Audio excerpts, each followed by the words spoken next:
Have you ever wondered why Canada is often referred to as the Great White North?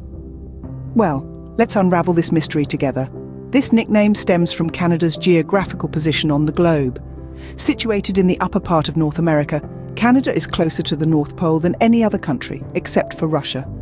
This proximity to the pole means it experiences harsh, long winters, transforming its landscapes into vast, snow-covered vistas for a significant part of the year. From the frozen tundra of the Yukon to the icy peaks of the Rockies, from the snow-laden forests of Quebec to the frosty shores of Newfoundland, Canada becomes a seemingly endless sea of white. This wintry blanket not only gives Canada its nickname, but also shapes its culture, lifestyle, and even its national identity. So the next time you hear the Great White North, remember, it's not just a nickname, it's a testament to Canada's unique geography and climate. But what about Canada before it got its frosty nickname? Let's dive into its deep history. Venturing back thousands of years, before skyscrapers and the hustle of city life, we find the first footsteps on this untamed land. These are the footprints of the Paleo-Indians, the pioneers of a time long past, who arrived in Canada at the end of the last ice age. They were true survivors, adapting to a new environment with remarkable resilience. Imagine, if you will, a world without modern conveniences, where survival meant understanding the language of the land and the rhythm of the seasons. As centuries turned into millennia, diverse indigenous cultures began to flourish across this vast land. From the Atlantic to the Pacific, and up into the Arctic Circle, these societies harnessed the bounty of the wilderness, each developing unique ways of life tailored to their surroundings. There were the Iroquoian people of the southeast, with their vibrant agricultural societies, and the Inuit in the north, whose resourcefulness and ingenuity in the face of harsh Arctic conditions are nothing short of remarkable. And let's not forget the nomadic Plains Indians, who followed the buffalo herds across the vast prairies. Then, in the late 15th century, the rhythm of life on this distant continent changed irrevocably. European explorers, captivated by tales of a new world, set sail across the Atlantic. The French and the English established colonies, their presence marking a new chapter in Canada's story.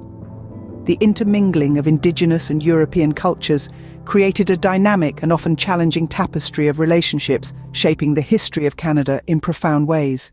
From the ancient footprints of the Paleo-Indians to the arrival of Europeans, Canada's early history is a story of resilience, adaptation, and the ever-changing relationship between people and the land.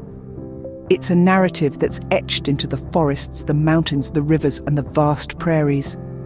This rich tapestry of early history sets the stage for the Canada we know today.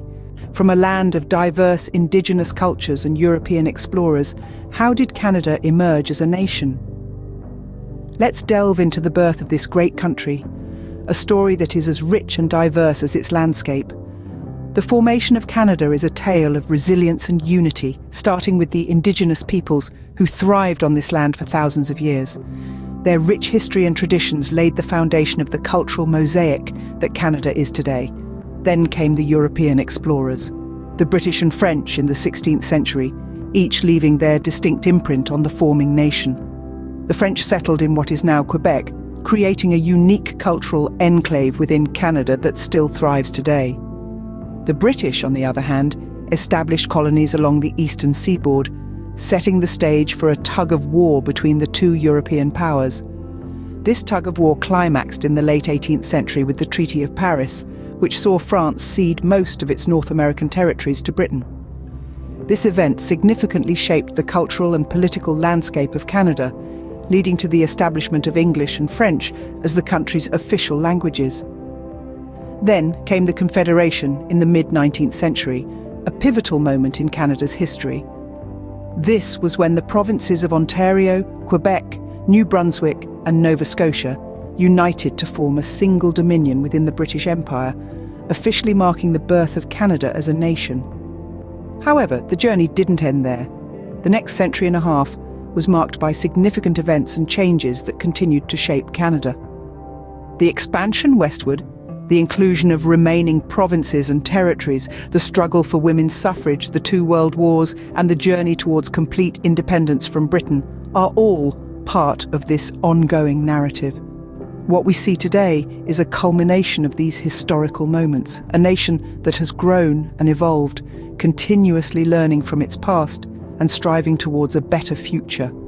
A nation that is proud of its multicultural heritage, and one that stands as a testament to the power of unity in diversity.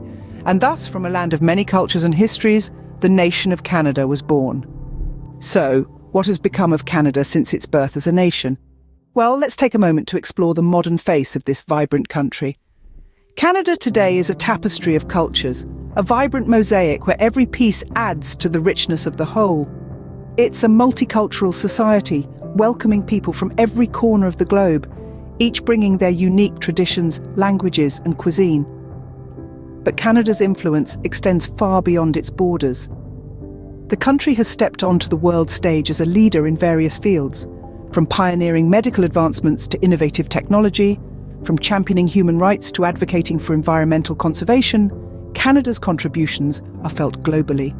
In the economic sphere, Canada boasts one of the highest standards of living in the world, with a robust economy that's as diverse as its people. It remains a beacon of stability, prosperity, and opportunity. Today, Canada stands as a proud, diverse, and globally influential country. But what truly makes Canada, Canada? Is it the iconic maple leaf that adorns the national flag? Perhaps. It's a symbol of strength and endurance, echoing the resilient spirit of this country. Or is it the endearing politeness of its people, a testament to their inherent kindness and warm hospitality? Canada is also a mosaic of cultures, where diversity is celebrated and appreciated. From the First Nations to the French and British settlers, to the waves of immigrants from all corners of the globe, each has contributed to the vibrant tapestry that is Canadian society. The values of this nation too are deeply rooted in respect for human rights, equality and freedom. Canada's essence is not merely found in its breathtaking landscapes or its storied past. It's found in the heart of its people, in their shared values, and in the symbols that bind them together.